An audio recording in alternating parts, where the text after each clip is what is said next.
الهادي لما راحوا قلبي معهم راح، لما وصلوا له ارتاحوا زادت الأفراح. مبيت منى ورمي الجمرات أيام التشريق. قلبي معهم راح لما وصلوا له ارتاحوا زادت الأفراح. يذهب الحاج إلى منى ليلة أول يوم من أيام التشريق ويبيت فيها، وبعد دخول وقت الظهر من أول أيام التشريق يرمي الجمرات الثلاث، ويبدأ بالجمرة الصغرى فيرميها ب7 حصيات، ثم يرمي الوسطى ب7، ثم يرمي الجمرة الكبرى وهي جمرة العقبة ب7 أيضا.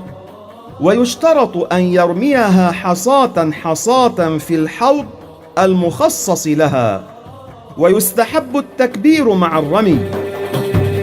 يا راحلين اليوم للمصطفى الهادي، رحتوا وخدتوا النوم من هايم وصادي. وفي الثاني من أيام التشريق يفعل مثل ما فعل في اليوم الأول، ثم إذا غربت عليه شمس ثاني أيام التشريق وهو بمنى وجب عليه رمي اليوم الثالث. نظرة من عطفك حبيبي، نظرة من عطفك حبيبي، ده القلب يرتاح. وأما من خرج من منى قبل مغيب شمس اليوم الثاني من أيام التشريق سقط عنه رمي ومبيت اليوم الثالث.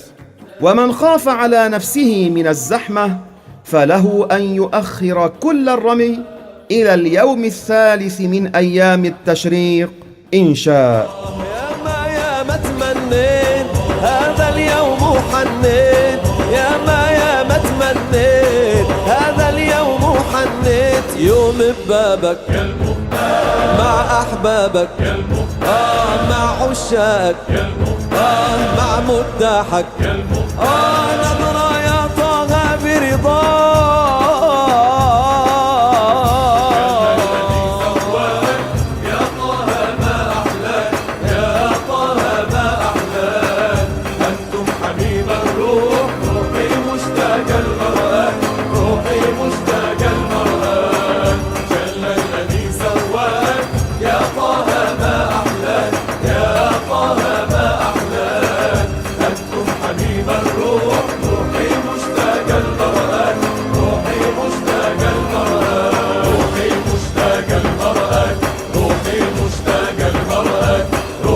مشتاق المرأة